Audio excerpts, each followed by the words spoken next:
So yeah, Lou. Now that another event has gone by with NXT in your house, and you didn't get the win, I gotta ask you, what brand do you prefer? What do you mean? Well, you know what brand of pants? Okay. Welcome to TFS 501 Zonos of You Show Podcast. Here 24/7 Lou, and that's Ric-Hard saying, while I do prefer Wranglers, I'm more of a Fruit of the Loom kind of guy. and that's the one-man band. I'm kind of a polo guy myself.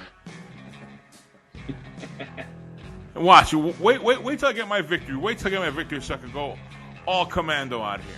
But anyway, let's kick off this show. Whoa. Let me tell you folks something. From the highest mountain to the lowest valley and everywhere in between, we are the beasts of the East, the best in the West. You are listening to TFS Pod. In this episode, we will be talking about NXT in your house. We'll do a recap of that. Wow, somebody got a donut. Somebody got a donut, and it wasn't a human. So let's find out who that was. But before we get to all that, spoilers. Right? Spoiler alert, yeah. Before we get to that, the one-man band, give us that line that everybody loves. And this one has been brought to you by Wranglers. Ric-Hard, get the scoreboard! All right, folks. Time to go for the score here because we've got Lou, you're in the lead still. 8 points. Yeah. Yeah, I know. But I am now very close to tying with JFU because with my win at NXT in your house, I am at. Oh no, I'm actually not. JFU's in second. He's at 7 points. Yeah. But I'm at 6. I'm getting there. And we now have an undisputed 4th place with the one-man band getting a point as well at 5 points. Yeah. Big Al's at 3. And then tied for 6 is Main Event Jeff and the Randomizer at 2 points each. And everyone else is at 0. Including Bogey, who would have had a point had he been on time. Yes. And that's the score, Lou. Back to you. All right. Yes. Wow. There we are. Getting very close up at the top there. But yeah. In this episode, we're going to talk about NXT in your house, 2022. They were in there. Which, by the way, I'm going to say it now, was the better pay-per-view of the weekend. No, it was not. You know it wasn't. No, it wasn't. Yes, it was. No, you know it wasn't. You know that better one was the next one we're talking about. But before we get to that, let's talk about the matchups that we had here. We had a good what a kickoff! What a way to kick off the show with the matchup of Tony D'Angelo and how I say those two other guys. But well, before that, they actually did do 2 dark matches. Before that, I've got it here. It was Valentina Feroz with Yulisa Leon, and she defeated Ariana Grace. And we also had Ikemen Jiro defeat Dante Chen. Both of them were singles matches. But that wasn't pre-show, was it? That wasn't pre-show. Those were just dark matches. That was after. But, okay. Yeah. Shout out to Wikipedia for doing the legwork on that journalism. Oh, okay. Yeah, because I was waiting for a pre-show and I didn't see any of that stuff. So, all right, okay, so yeah, and then we had the big matchup, which was Tony D'Angelo, Channing Lorenzo, and Troy Devon defeated Legado del Fantasma, Santos Escobar, and Cruz del Toro, and Joaquin Wilde. They defeated them to now go into as one group under Tony D'Angelo. What do you guys think about this? By the way, the team Tony D'Angelo actually has a faction name. They're called the Family. Oh, funny okay. And the Family. The Family, you know. Yeah. You don't ever turn your back on the Family. You turn me into gabagool. This was a win for the three of us here, because we kind of predicted it as much. Team Tony D'Angelo would get the win. The randomizer would begin its losing streak with this match, having picked Legado del Fantasma. But essentially, yeah, I didn't have a chance to catch it, but I'm not surprised by the results. And it was a 6-man tag match. I like Legado del Fantasma's work. I'm sure it was a banger. I just didn't catch it because I was getting back home and stuff. Okay. Yeah, but I'm glad I was right. Yeah, buddy. All right. Well, never mess with the family. I kind of felt like when I made the prediction, I was saying like, yeah, it's time for that faction to move on or end, or maybe the other the Phantasma. And then go into this new faction which they have, which now you said it's called the Family. So yeah, that's what we're seeing. And on the NXT 2.0 show, yeah, we had them opening doors for the Family and doing different things for them. So they're already putting them to work already there. So let's go to the next matchup, which was the NXT Women's Tag Team Championship match, which was Toxic Attraction, Gigi Dolan, and JC Jane defeated Katana Chase and Kaden Carter. What do you guys think about that one? All right. First off, it's Katana Chance. And I did not know that Katana Chance is actually the former Katie Catanzaro. Which... Yeah, a while back she was rebranded. She was rebranded. I didn't realize that. This was actually the shortest match of the night, which was a shame because, my gosh, JC Jane is just spectacular to watch. I could watch her wrestle for days. Okay. And what the heck happened to Gigi Dolan? My God, am I the only one that was commenting that? All right. In terms of the actual wrestling, very enjoyable. Had a few moments where I was kind of surprised. I was thinking, oh man, maybe they might go for the swerve, but Toxic Attraction retained. Kind of set the tone for the night, to be honest. Cause I don't see yet. I wasn't expecting Mandy Rose to lose, so it made sense for Toxic Attraction to retain here. Yeah, I don't see yet when that's going to end. That faction of Toxic Attraction holding championship, holding gold. I hope never. I always like factions, especially women's factions, where it's just, yeah, we're hot, you're not, we're better than you, suck it. that's just I'm like yeah, I like pretty people factions. And yeah, I could totally tell JC Jane's a freak. Come on, dude, look at those facial expressions. The entire match, I was like, wow. This is spectacular. Very short match. If anything, my only complaint for the match is it was too short. Are they the new Undisputed Era in NXT now? Toxic Attraction? They've had a pretty dominant run so far. I think they're getting close to if I'm not mistaken, they're getting close to a year. Yeah, so in terms of, you could technically say, oh, what about they did lose it and they won it back. What about Dakota Kai winning it with Raquel Gonzalez? Oh, that prediction. I made it the other way and they went wrong. Yeah, I was like, oh, they lost it for like a week or two. Yeah, I don't really. That's like a slight hiccup, but aside from that, it was just to piss me off. They did a War Games. They did a War Games. They did a War Games match, and Toxic Attraction had all the titles, and they were teaming up with Dakota Kai, and it was a spectacular match. But yeah, by that point, they already had the titles, and we're, November's not that far off. I mean, it's still it's not. We've got a couple months to go, but it doesn't look like they're losing any steam. If anything, very, very, very. I'm enjoying this. I hope Toxic Attraction goes to the main roster. Actually, together. Man, together. Do you think they would? Don't split them up. 100%. What was that? Maybe give them. And maybe I mean, the history behind the NXT call-ups. I know. Oh, yeah. Yeah, but I also know that Vince, my mistake. Vince and John Laurinaitis like hot chicks. Yeah, but still, just think about it. Adam Cole would have been a manager for Keith Lee. Yeah. Oh God. who's not even in there anymore. So, Right. Yeah, he didn't have his manager help him out.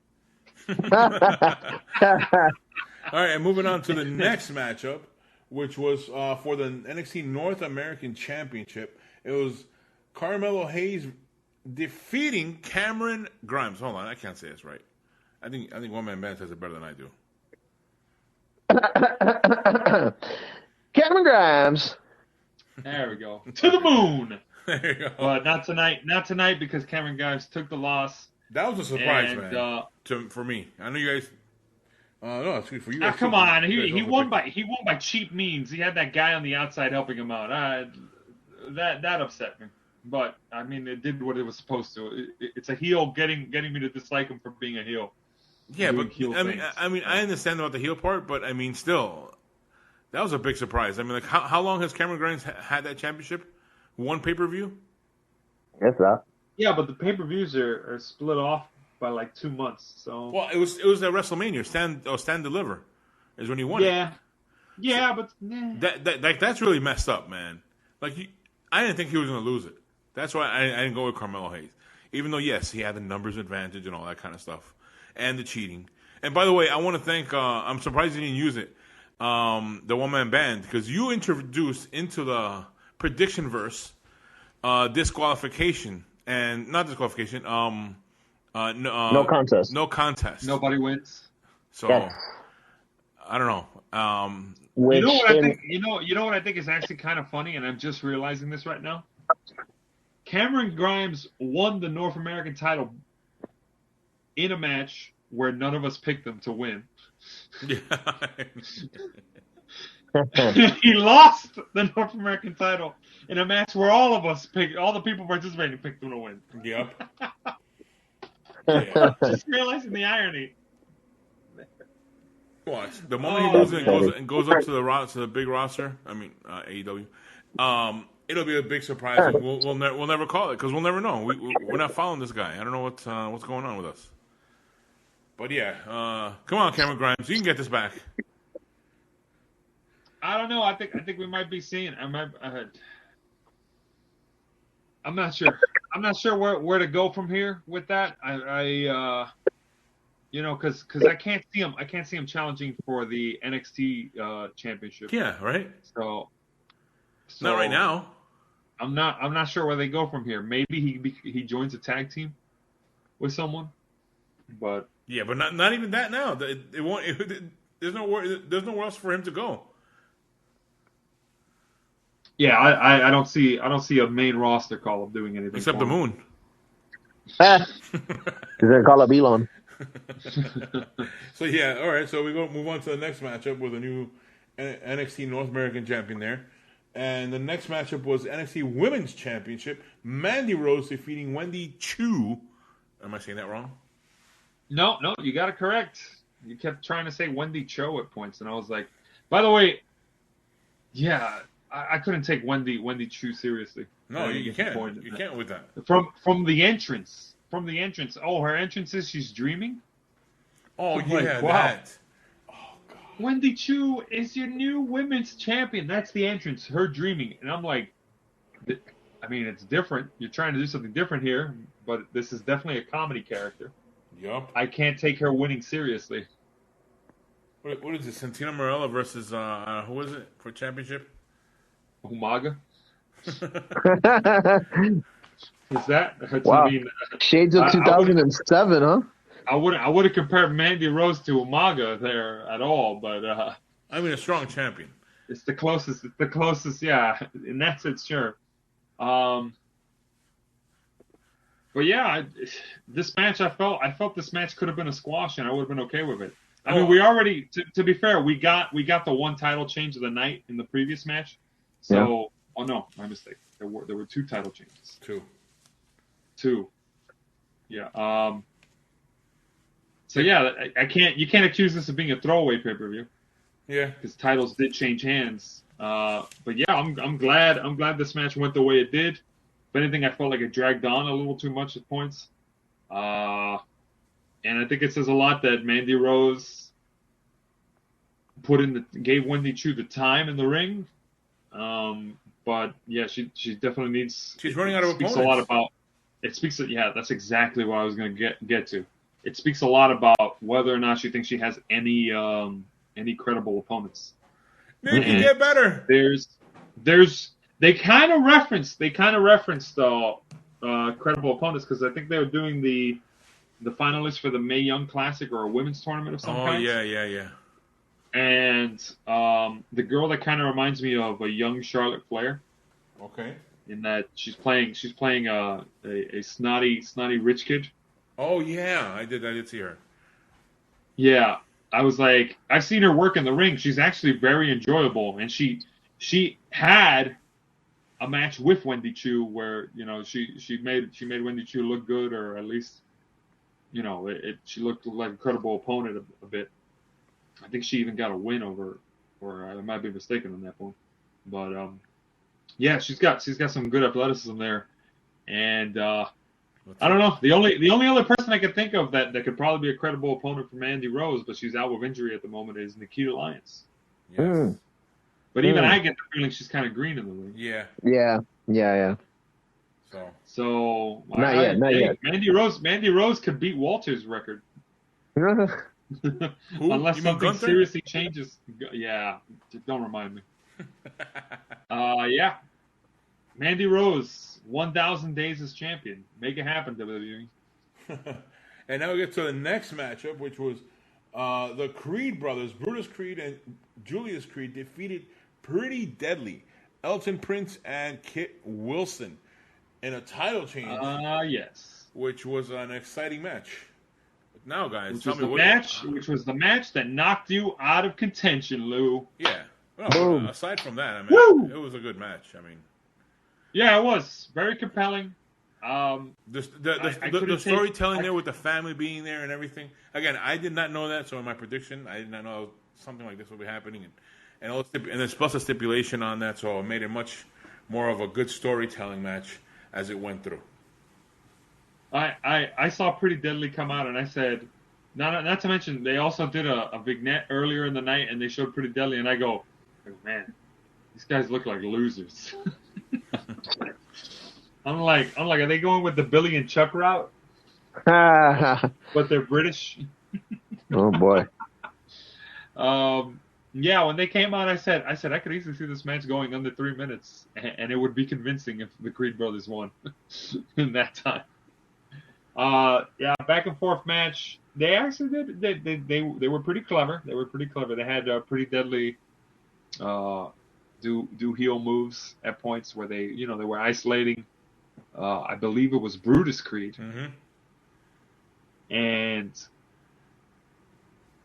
basically the good guys overcame.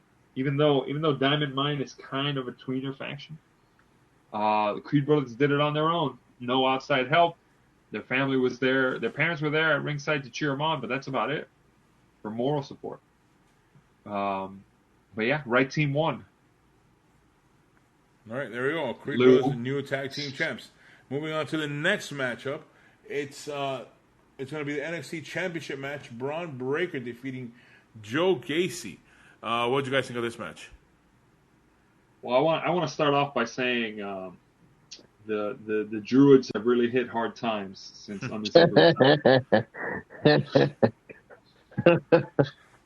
Oh man. Since I don't know. Undertaker's gone, they've hit hard times. Yes, dude. I mean, different getup. I like the gimmick Joe Gacy has. It definitely fits better with his previous gimmick. Very poetic. I got some Bray Wyatt vibes off of him when he came out. Yeah. I don't know what O.M.B's impression of the match was. It was actually a pretty good match for the time it went. This match was actually the longest match of the night, but only by a couple seconds. I mean, I didn't get a chance to see it, but what I will say is I was almost certain that Braun Breaker was going to win. I mean, I still think you gotta push him a little more, especially with the pedigree he has, Yeah, the stipulation, if he got disqualified, Joe Gacy would have got the championship. I was like, yeah, that's a red herring. The the real moments where I made the Wyatt comparisons before this spot, but they did the spot where one of the Druids threw a chair in the ring and Joe Gacy like got on his knees with his arms open, like hit me with the chair, and Braun Breaker was like, "Oh, I should do it," and then he gave the chair to the ref, and then the ref turned around. The ref turned around and Joe Gacy went for the low blow. I was like, wow, that's a good spot. And I thought they were going to go a different route afterwards because they do the same exact spot. Breaker grabs the chair as though he's going to hit him this time because he's like, yeah, you totally like hit me in the nuts, this and that. And Joe Gacy's like, yeah, do it. And then instead, I thought what was going to happen was he was going to give the ref the chair and then kick Joe Gacy in the balls.